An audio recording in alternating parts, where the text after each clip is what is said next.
परम मंगल में परात्पर अखिलेश्वर, अकारण करुणा वरुणालय भक्त वांछा कल्पतरु, तड़ित्व निंदित पीताम्बरधारी श्री बाल कृष्ण लाल की वांगमयी प्रतिमूर्ति, वाणीमयी प्रतिमूर्ति श्रीमद्भागवत महापुराण हमारे मध्य में विराजमान है। देवादिदेव महादेव श्री नीलकंठ महादेव के परम अनुग्रह से उन्हीं की छत्र छाया में और इस भूमंडल पर गंगा जी को प्रदान करने वाला ये ऋषिकेश स्थान,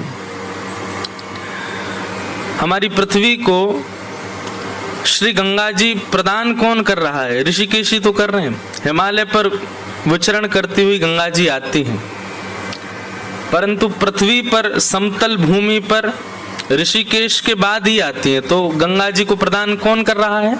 ऋषिकेश। तो श्री गंगा जी को प्रदान करने वाले ऐसे इस पावन ऋषिकेश में, और ऋषिकेश, मूल ऋषिकेश से तो हम लोग बहुत दूर हैं, लगभग यहाँ से मूल ऋषिकेश जो है वो कितना 6-7 किलोमीटर तो होगा। हाँ, कितना? 15 किलोमीटर। इतने सुंदर वातावरण में, और देखो जान बची सो लाखों पाए, लौट के बुद्धू घर को आए। पूरे विदेश में भ्रमण करके आए हम अभी, हमारे लाल जी। मन में ये बात चल रही थी कि विदेश से लौट करके आए तो कम से कम 5-6 दिन ब्रज में रहते, वृंदावन में रहते, लेकिन हम पहले ही समय दे चुके थे और बड़ी मुश्किल से ये समय दे पाए। हमारे देवास के आहूजा परिवार, उनका बहुत समय से भाव था कि महाराज जी अकिंचन कथा हो। पहले ये कथा अक्टूबर में होने वाली थी, शरद पूर्णिमा के समय पर, और कथा होने वाली थी महेश्वर में। तो ऐसा भाव था कि महेश्वर में कथा का क्रम होगा, लेकिन हमारे लाल जी वादे वाले आदमी नहीं हैं, बहुत जल्दी वादा तोड़ देते हैं। हम तो वादे वाले हैं, हमारे लाल जी नहीं हैं। और फिर लाल जी जहां जाते हैं, जो करते हैं वो हमको करना पड़ता है। हमारे ठाकुर जी बोले शरद पूर्णिमा तक हमको इंतजार नहीं हो रहा, उससे पहले करो। तो फिर ऐसा भाव बना कि विदेश से आने के बाद यही दिन खाली थे हमारे पास। तो शिलाल जी बोले कि भाई श्रमित तो हो जाएंगे, थक तो जाएंगे, लेकिन यही समय दो। तो ये समय दिया गया। फिर प्रस्ताव हुआ कहाँ कथा रखें, तो भी बड़ी विचलनता बनी थी, कहाँ करें। तो ये हमारे ठाकुर जी की सबसे प्रिय जगह है ऋषिकेश। हमने अपने जीवन में सबसे ज्यादा कथा ऋषिकेश में ही करी है, शायद 6वीं या 7वीं कथा होगी। तो फिर भाव हुआ ऋषिकेश में करेंगे। लेकिन ठाकुर जी ने कैसी सुनी कि जो विदेश से आकर के ब्रज में रहने का भाव था वो ऐसे पूर्ण हुआ कि स्थान का नाम ही वृंदावन है। ऋषिकेश में ये वृंदावन, इस जहां पे आप बैठे हो इसका नाम ही वृंदावन रिजॉर्ट है। तो वही सुनकर के ही मानो ठाकुर जी कह रहे हैं एक पंथ दो काज। ऋषिकेश भी हो गया आपका, हिमालय की गोद भी हो जाएगी, और श्रावण का महीना जहां आने के लिए महाराज कल इतने लोगों के जो है फोन आ रहे थे, बोले आप वहां जा रहे हो, वहां तो बादल फट रहे हैं, वहां तो बाढ़ आ रही है, वहां तो लैंडस्लाइड हो रहा है। ये तो था प्राकृतिक आपदाओं का समाचार। फिर दूसरे समाचार आ रहे थे, बोले महाराज बड़ी भीड़ है, कावड़िया आज सब जा रहे हैं, और कल तो शिवरात्रि थी श्रावण की। बोले आप कैसे जाओगे, वहां तो बहुत भीड़ रहेगी, आदि सब भाव सबके हो रहे थे। कोई बोला हरिद्वार मत होके आइएगा, वहां से वहां आइएगा। हमारे वैभव भैया बोले आप महाराज जी दिल्ली जाओ, फ्लाइट पकड़ के ऋषिकेश वहां आओ, देहरादून, वहां से ऋषिकेश आना, हरिद्वार में बहुत भीड़ होगी। हमको नहीं मिला एक व्यक्ति भी, पूरा रास्ता मानो ठाकुर जी ने क्लीन कर दिया। बोले सीधे पहुंचो और जाके मधुर कथा का क्रम रखो। तो सब भाव आए, लेकिन खूब बढ़िया से, खूब प्रेम से हम लोग निर्विघ्नता रूप से आ गए। हम तो ये सोच रहे थे भाई इतने घने जंगल में हम इतनी दूर कहीं कथा कर रहे हैं, वहाँ कौन आएगा सुनने। परिवार के हमारे देवास के शर्मा जी भी आए, आपने कथा कराई थी देवास में, और आहूजा परिवार के, मैंने कि यही लोग ही रहेंगे। पर यहाँ आकर के देखो श्री लाल जी के लोग कैसे भी मानो जैसे जंग लड़के चलता है ना व्यक्ति, ऐसे आप लोग हैं। आप लोग भी सबको बहुत बहुत हमारा प्रणाम है। हमारे लाल जी तो बड़े ऐलानी हैं, ऊंचे नीचे काम करते रहते हैं, ऐसी ऐसी जगह जाके कथा करते हैं कि कोई पहुंचे नहीं पाए, लेकिन फिर भी आप आ जाते हैं। उसके लिए आप सबको बहुत बहुत प्रणाम, बहुत बहुत वंदन। इतने सारे वैष्णव यहाँ आए हैं, तो आप सबका बहुत बहुत स्वागत। विदेश यात्रा से कल ही ठाकुर जी लौट करके आए हैं, और खूब श्रमित होने के बाद भी यहाँ आकर, हम तो रात में आए, आके हमने कही भाई हम सबसे सुबह मिलेंगे, हमको अभी सोन दो। रात में भी नींद नहीं आई, ऐसा लग रहा था हवाई जहाज ही उड़ रहा है अभी भी। कभी 2 बजे आंख खुले, कभी 3 बजे आंख खुले। फिर आंख खुलने के बाद ये मन में विचार आवे कि प्रसंग क्या रखूं मैं। अभी तक मेरे को पता ही नहीं है कि मुझे क्या बोलना। कल मैं पंडित जी से पूछ रहा था, मैंने कुछ बताओ तो सही, क्या किस विषय पर बोले। तो कोई कुछ बतावे, कोई कुछ बतावे। एक भैया बोले महाराज जी श्री जी का प्रसंग बोलो। मैंने कि भाई वैराग्य की भूमि है ये, और ये वैराग्य की पहाड़ों के यहाँ पर आकर के ऋषि महामुनि सब लोग ध्यानस्थ होते हैं, वैराग्य का आश्रय लेते हैं। वैराग्य की भूमि पर रस चर्चा कैसे निकलेगी भीतर से। बाकी एक बात आपको स्पष्ट कह दूं, आप संसार के संपूर्ण भावों का विचार करके योजना बना करके आप उसको कर सकते हैं, लेकिन प्रेम कभी योजना से नहीं होता। प्रेम की चर्चा कभी योजना से नहीं होती।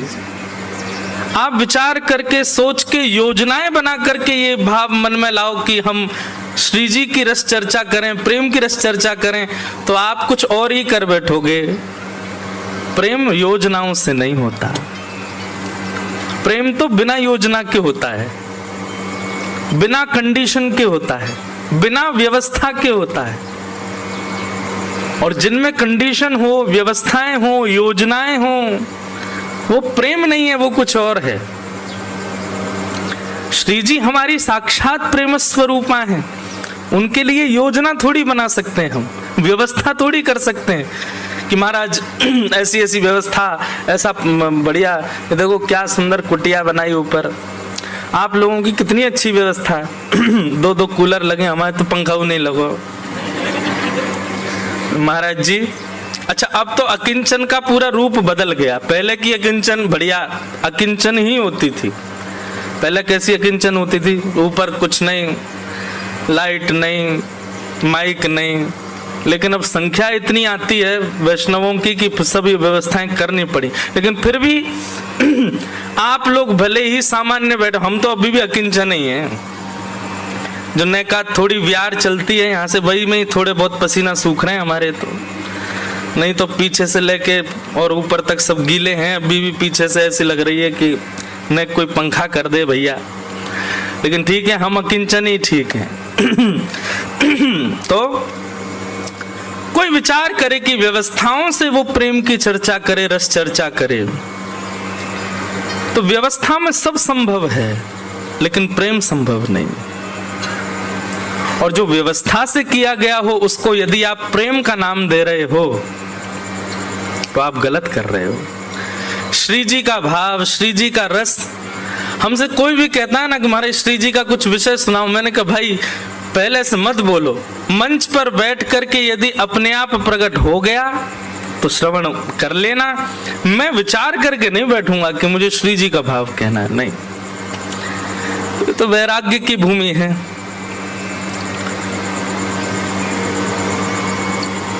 गंगा जी वैराग्य का स्वरूप है, यमुना जी भक्ति का स्वरूप है, और सरस्वती ज्ञान का स्वरूप है। तीनों के तट जब मिलते हैं तो देखो हमारे यहाँ के जितने भी ग्रंथ हैं, हमारे यहाँ के जितने भी शास्त्र हैं, यहीं से ऊपर 300 किलोमीटर जाओ तो बद्रीनाथ पड़ेगा। बद्रीनाथ से थोड़ा सा आगे माना गांव, जहां पर सरस्वती जी का दर्शन, वहीं सारे ग्रंथ लिखे गए। श्रीमद् भागवत जी की रचना वहीं हुई, आदि आदि सब पुराणों की रचना वेद व्यास जी ने वहीं की, चारों वेदों की रचना वहीं की। क्यों? क्योंकि सरस्वती ज्ञान का स्वरूप है, उन्हीं के तट पर ही ज्ञान प्रकट हुआ। उसके बाद 1 किलोमीटर तक सरस्वती जी का दर्शन होता, उसके बाद फिर अलकनंदा जी, गंगा जी का दर्शन है। गंगा जी प्रारंभ होती बद्रीनाथ आ जाता है, जहां पर त्रिलोकीनाथ भी समाधिस्थ होकर के वैराग्य रूप से बैठे हैं। मतलब गंगा वैराग्य का प्रतीक है। जिसके तट पर त्रिलोकीनाथ साक्षात श्रीमन नारायण भी वैरागी बन जाएं, वो गंगा है। और वही जल की धार जब यमुना बनकर के वृंदावन जाती है तो वरहा पीड़म नटवर वपुः कर्णयो कर्णकारम विभ्रद वासः कनक कपिसं वैजयंतीं च मालां रंध्रान वेणु अधर सुधया पूरयन गोप वृंदैः वृंदारण्यम स्वपद रमणम प्राविशद गीत कीर्ति। वही यमुना के तट पर जब ठाकुर जी पहुंचते हैं तो क्या होता है? वो यह भी भूल जाते हैं कि वो परब्रह्म हैं, वो यह भी भूल जाते हैं कि वो त्रिलोकीनाथ हैं। ताही अहीर की छोहरिया छचियावरी छाछ पे नाच नचायो। जिस त्रिलोकीनाथ के सामने संपूर्ण वैभव अर्पित कर दिया जाए तो भी कम है, उस त्रिलोकीनाथ के आगे अपने हाथ में नेक्सो से मक्खन लेके गोपी करिए लाला खावे को। ठाकुर जी के यहाँ खाऊंगो। नेक्स्ट से मक्खन के काजी गोपी लोभ दे करके कह रही है, यदि खानो चावे लाला तो नेक ठुमुक ठुमुक करके नृत्य करके दिखा। सो नेक्स्ट से मक्खन के लोभ में त्रिलोकीनाथ अपनी प्रभुता भूल करके नृत्य करने लग जाते हैं। वो यमुना का तट है। धन्यम वृंदावनम तेन भक्तिर नृत्यति यत्र च। लेकिन एक बात बताऊं, हम जिस भूमि पर बैठे हैं, जिस स्थान पर बैठे हैं, यहां देखा जाए तो तीनों हैं। उत्तराखंड की भूमि है, इस नाते से सरस्वती जी का जन्म स्थान है, तो सरस्वती जी भी यहां है। पीछे गंगा जी नहीं है, कौन सी नदी है ये पीछे जो वेद वेल, मछली वाली वेल। अच्छा, ये सब भी जो है ना, ये गंगा जी की पूरक नदियां, ये सब उन्हीं के ही, उनको पूर्ण कर रही हैं। तो इनको गंगा जी से कम मत समझना, पर इस नाते से कूद मत जाना, दर्शन करना, आचमन करना, प्रणाम करना। तो एक प्रकार से देखा जाए तो हम उत्तराखंड में तो सरस्वती जी की जन्मभूमि, दूसरे प्रकार से हम ऋषिकेश में, भले यहाँ से दूर हैं गंगा जी, तो गंगा जी के तट पर भी हो गए, तो सरस्वती जी की भूमि पर, गंगा जी के तट पर, और क्योंकि स्थान का नाम वृंदावन है तो श्री यमुना जी भी हो गए। तो ज्ञान, वैराग्य और भक्ति तीनों का समागम होगा। इसका मतलब है श्री जी का भाव निश्चित आएगा, क्योंकि यमुना जी का भाव वृंदावन के नाम से हो रहा है ना पूर्ण। तो ऐसी गंगा, यमुना और सरस्वती, ज्ञान, वैराग्य और भक्ति। भैया कूलर मत लगवाना, अभी रहने दो, नहीं वहीं रहने दो हमको, हम तो ऐसे ही बोल रहे थे, कोई दिक्कत नहीं, बस छोटा पंखा लगवा देना कल है। कूलर की आवश्यकता नहीं है, तो आप सबकी व्यवस्था के लिए है, हम तो थोड़े में ही प्रसन्न हो जाते हैं। तो तीनों भाव आएंगे। अब अभी तक भी निश्चित नहीं है कि मैं क्या बोलूं रात में, लेकिन एक क्षण के लिए मन में भाव आया था कि सप्त गीत हैं भागवत में। तो कुछ समय पहले जयपुर में 3 दिन का सत्र हुआ था, तो वहां पर हमने वेणु गीत कहा था, बहुत सुंदर है वेणु गीत। एक मन में भाव आया कि उसी को ही पुनः कहें, विस्तार से और थोड़ा होगा। पर फिर दूसरे क्षण में आया कि कोई और भाव स्पर्श कर लें, जब अवसर मिला है 4 दिन का तो कुछ नया भाव ले लें। तो फिर मन में भाव आया कि युगल गीत, श्रीमद् भागवत में गोपियों ने 3 गीत गाए हैं। पहला वेणु गीत, दूसरा गोपी गीत और तीसरा युगल गीत। इतना सुंदर है युगल गीत, अभी भी निश्चित नहीं है कि मैं वही प्रारंभ करूंगा क्या। लेकिन जैसे ही मैं कक्ष से निकल के यहां आने लगा तो तीसरा भाव आया कि वैराग्य की भूमि है, ज्ञान की भूमि है। भक्ति भूमि तो हमारा वृंदावन है। तो ज्ञान और वैराग्य की प्रधानता यदि देखें तो बद्रीनाथ में मैं विशेष रूप से नवयोगेश्वर संवाद कहता हूं। आते आते मन में भाव आया जब पहाड़ों को देखा कि नवयोगेश्वर संवाद कहूं। श्रीमद् भागवत में जो अद्भुत वर्णन है नवयोगेश्वर संवाद का, तो फिर अंत में बात यही आकर के ठहर गई कि नवयोगेश्वर संवाद ही कहें। उसी बीच में ही हम युगल गीत का भी स्पर्श कर लेंगे, रस लीला ब्रज लीलाओं का भी स्पर्श कर लेंगे, और एक भक्ति साधक के लिए जीवन में क्या क्या होना चाहिए वो सब नवयोगेश्वर संवाद में वर्णन है। बाकी मैं फिर कहूं भैया स्वच्छंद है भाव, कल हो सकता है कि कल फिर बदल जाए। ये भी कोई संभव नहीं कि नवयोगेश्वर संवाद कल मन किया तो युगल गीत भी आ सकता है। इसीलिए इसका नाम अकिंचन कथा है। अकिंचन मतलब कुछ भी निश्चित नहीं है, ना पंडाल निश्चित, ना ही कोई व्यवस्था निश्चित, बस सब ठाकुर जी के विश्वास पर निर्भर है ये पूरी कथा। तो नवयोगेश्वर संवाद से हम लोग प्रारंभ करते हैं। बहुत सुंदर भाव है, थोड़ी उसकी भूमिका समझ लो, और थोड़ा ज्ञानवर्धक है लेकिन भक्ति वर्धक भी है। एक बात सदैव याद रखना, स्वस्थ होने के लिए कड़वी दवाई पीनी पड़ती है। अगर दवाई सेवन, औषधि सेवन कर लिया जाए उसकी कड़वाहट को अविचार करके तो स्वास्थ्य लाभ होता है। थोड़ा ज्ञान यहाँ पर ज्यादा होगा, इसलिए उसको आप थोड़े उससे ऐसे वो मत होना कि हमें तो शायद भाव समझ। इतना सरल है, इतना सुंदर है नवयोगेश्वर संवाद। मैं गुरु की कृपा से, श्री गंगा मैया और हिमालय की आज्ञा से इस भाव को आप सबके मध्य में कहने का प्रयास करूंगा। बड़े भाव से आप लोग सुनिएगा। आइए प्रारंभ करते हैं। श्रीमद् भागवत का 11 स्कंद, 11th भागवत में 12 स्कंद है, 12, और ये भागवत का 11वां स्कंद है। श्रीमद् भागवत में 12 स्कंद भगवान के अलग अलग अंग बताए गए। कोई हाथ हैं, कोई पैर हैं, कोई उदर हैं, कोई हृदय हैं। 11वां स्कंद जो है ये भगवान का ललाट है, मस्तिष्क।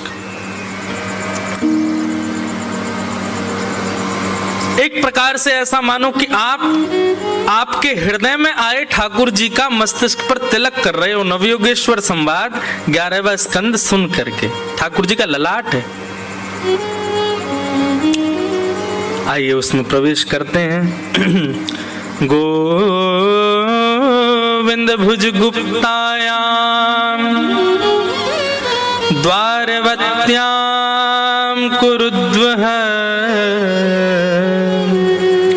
अवासीत नारदो भिक्षणम कृष्णोपासन लालसा। बहुत सुंदर भाव। श्री सुखदेव जी वर्णन कर रहे हैं, श्री गोविंद की भुजाओं में सुरक्षित द्वारिका में, गोविंद भुज गुप्तायाम द्वारवत्याम कुरुद्वः, ठाकुर जी की भुजाओं में सुरक्षित द्वारिका में अवासीत नारदो भिक्षणम कृष्णोपासन लालसा। लगभग शायद बद्रीनाथ में लास्ट कथा कब हुई थी? 22 में हुई थी। 2022 के बाद आज स्पर्श कर रहे हैं इस विषय का।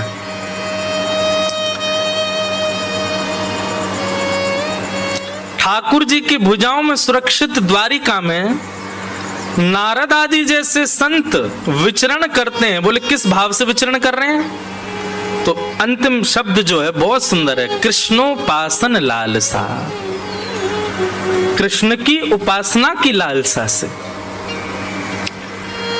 वहीं रास पंचाध्याय में जब गोपियां गोपी गीत गाती हैं तो वहां क्या आता है? कृष्ण दर्शन लालसा, रुरुदुः स्वस्वरम राजन, कृष्ण दर्शन लालसा। ये लालसा शब्द जो है ना, ये उचित नहीं है।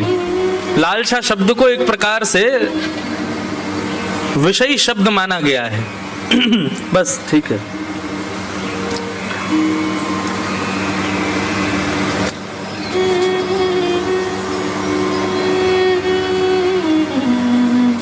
लालसा, कृष्णोपासन लालसा। लेकिन मैं एक बात कथा में कहा करता हूं, जितने भी विकार हैं संसार में और मानव के अंदर, काम क्रोध लोभ मोह लालसा ईर्ष्या द्वेष अभिनिवेश अहंता ममता, जो कुछ भी है वो सब यदि ठाकुर जी के प्रति पधरा दिए जाएं तो वो सब भी भक्ति बन जाते हैं। किसी व्यक्ति के अंदर यदि क्रोध है और यदि वो क्रोध संसार के किसी व्यक्ति से ना होकर के ठाकुर जी के प्रति यदि हो जाए, जैसे कभी कभी ऐसा क्रोध आता है, ठाकुर जी हम पूतना से तो बढ़िया ही हैं, इतने बुरे तो नहीं है जितनी बुरी पूतना थी, आपको विष दे करके मारने आई थी, भैया हेलीकॉप्टर बंदी करे यार।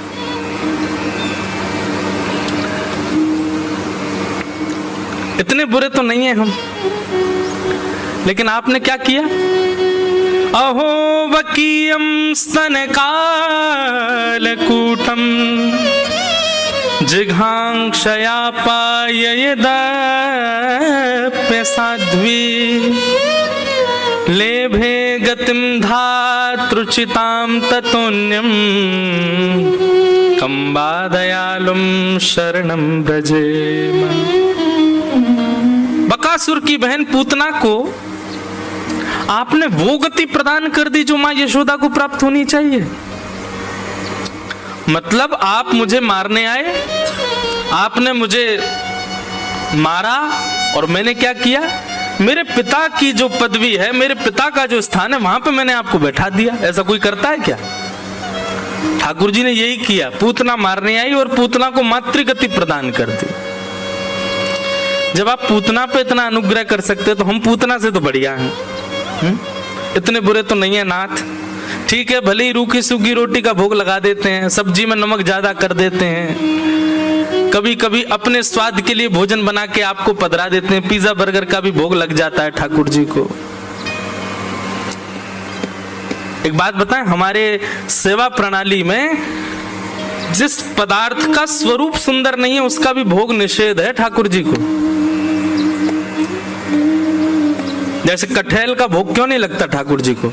उसका स्वरूप सुंदर नहीं है। कहीं कहीं मंदिरों में बैगन का भोग नहीं लगता, क्यों? क्योंकि बनने के बाद में भरता जो है वो बड़ा ऐसा गिलगिला सा हो जाता है, स्वरूप सुंदर नहीं है। स्वरूप, रूप, आकृति और सुगंधी, ये जिनकी सुंदर ना हो वो ठाकुर जी को भोग में कहीं कहीं निषेध है। कहीं कहीं भोग लगता भी है ठाकुर जी को इन सब भावों का, वस्तुओं का, पर सब जगह अलग अलग भाव है। स्वरूप के अनुसार कई बार भोग ठाकुर जी को नहीं पधराया जाता। कई मंदिरों में टमाटर का भोग भी नहीं लगता। क्यों?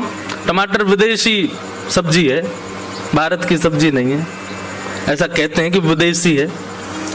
तो कई मंदिरों में ये भाव है जो भारत में ही प्रकट हुए हैं व्यंजन, उन्हीं का ही भोग लगाया जाए, बाहर से आए हुए व्यंजनों का नहीं। और यहाँ तो आदमी महाराज बस पूछो, पास्ता बना देते ठाकुर जी के लिए। अभी हम ऑस्ट्रेलिया में थे तो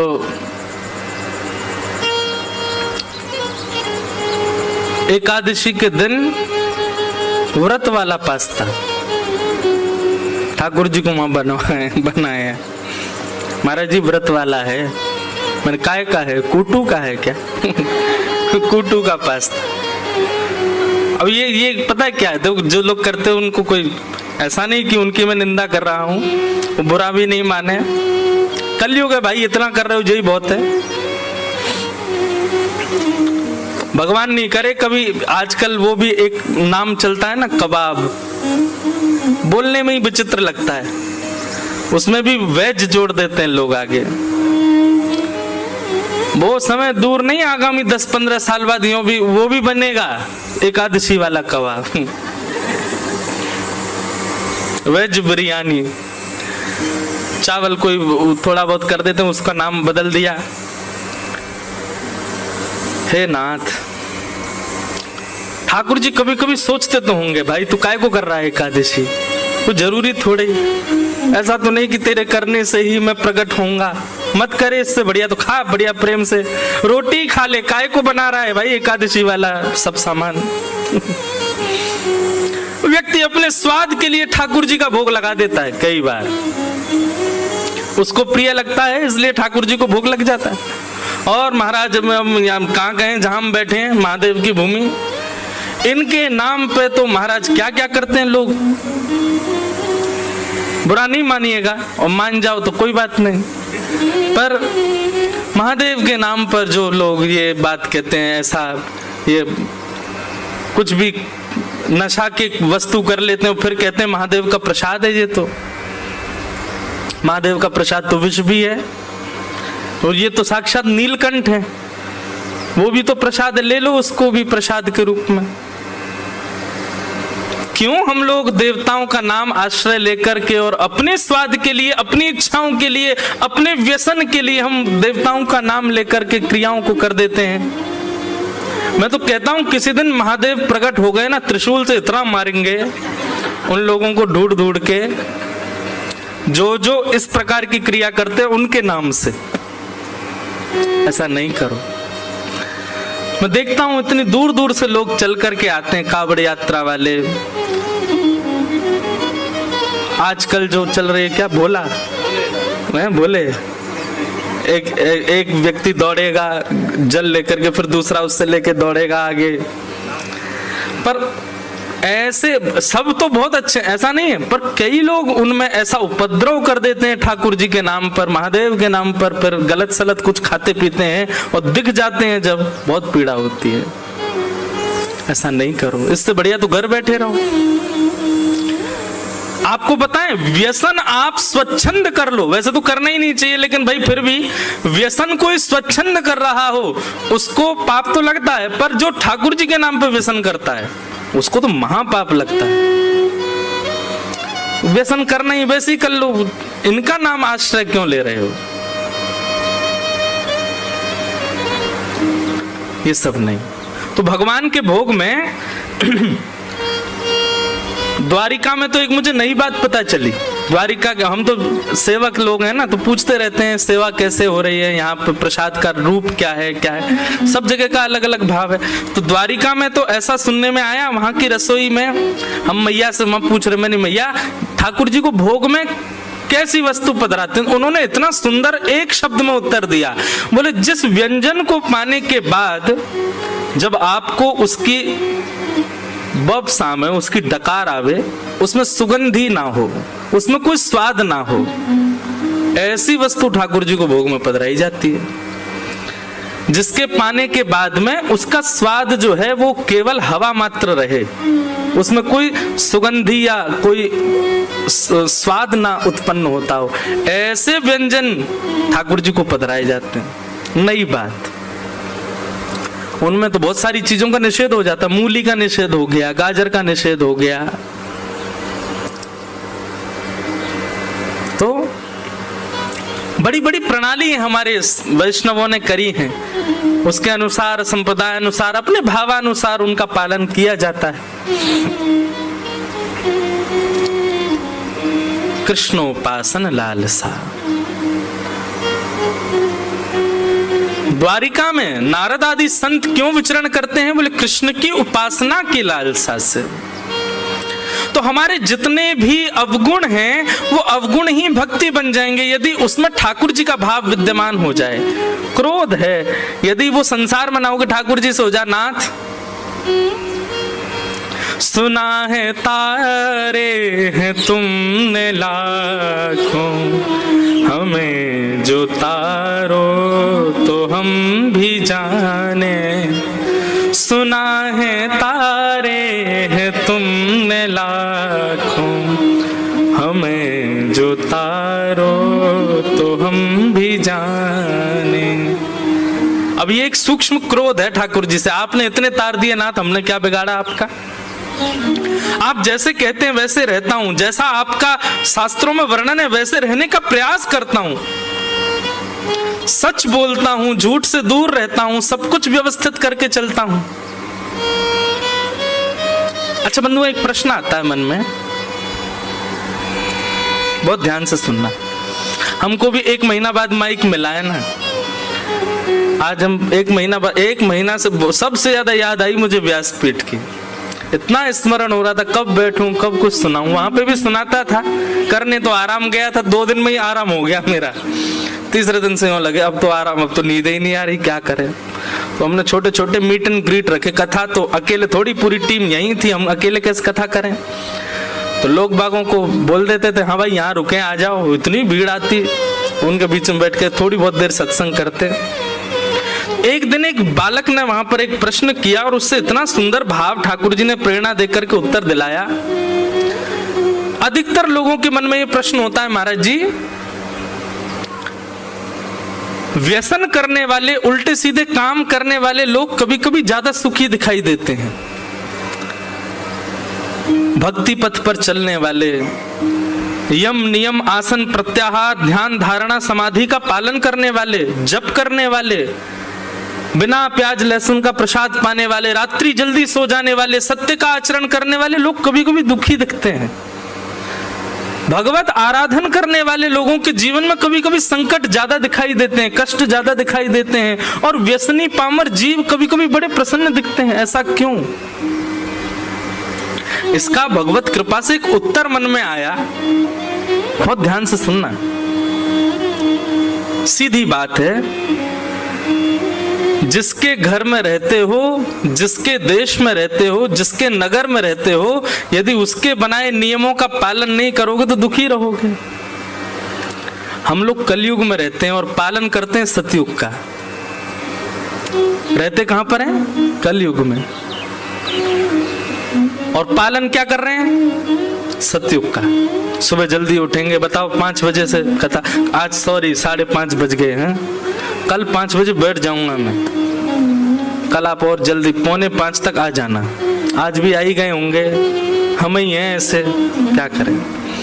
तो आप रहते कलयुग में हो और पालन करते हो सतयुग का। कलयुग को ये बात अच्छी लगेगी? नहीं लग सकती। तो कलयुग क्या करता? अब वो आप पर कुछ प्रहार तो कर नहीं सकता, तो वो क्या करता है? कलयुग का पालन करने वाले लोगों को सुंदर बना करके, सुखी बना करके आपको दिखाता है। कलयुग देख, मांस खाने वाला, मदिरा पीने वाला, उल्टे सीधे काम करने, देख कितना सुखी घूम रहा है, और तू देख राम राम जपता है फिर भी कितना दुखी है। आपके मन में संशय प्रकट होता है, और ये संशय कौन प्रकट करवाता है? कलयुग ही करवाता है, क्योंकि वो आपको छेड़ नहीं सकता, आपसे कुछ कह नहीं सकता, इसलिए वो उन लोगों को सुखी दिखाता है। वो है नहीं सुखी, महादुखी हैं वो लोग, पर आपको ऐसा दिखवाता है कि देखो मेरे नियमों का पालन करने वाले कितने सुखी, और तुम सबरे सतयुग त्रेता द्वापर का पालन करते हो कितने दुखी हो।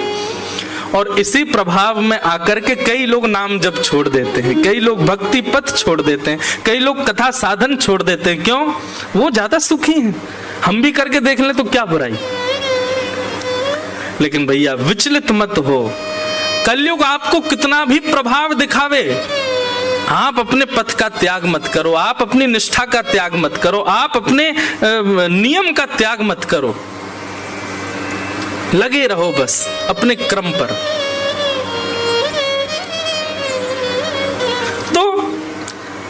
ये अवगुण जो हैं ये कलयुग के रूप में, पर यही अवगुण यदि ठाकुर जी के प्रति प्रस्तुत कर दिए जाएं तो यही गुण बन जाएंगे। क्रोध ठाकुर जी से हो, नाथ सूरदास जी पर आपने कृपा की, भक्तिमती मीराबाई पे आपने कृपा की, इतने सब वैष्णवों पे आपने कृपा की, हम इस योग्य तो नहीं पर हम पे थोड़ी तो करो नाथ। क्रोध, लोभ, लोभ कैसा हो ठाकुर जी के प्रति? यदि पता चल जाए कि वो इतना नाम जप करते हैं तो लोभ जगे, मैं उनसे ज्यादा करूंगा। ये लोभ अब संसार में है तो फिर विषय बन जाता है, ठाकुर जी की भक्ति में आ जाए तो यही प्रेम लक्षणा भक्ति बन जाता है।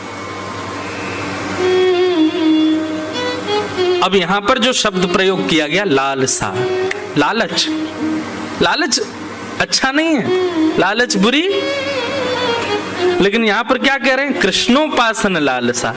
यदि कृष्ण की उपासना का लालच है, कथा सुनने का लालच है, वृंदावन जाने का लालच है, भक्त बंदों से मिलने का लालच है, तो वो लालच अच्छा है। एक प्रकार से संसार में करो तो सब विषय हैं, लेकिन ठाकुर जी के सन्मुख प्रस्तुत कर दो तो सब भक्ति है। कृष्णोपासन लालसा।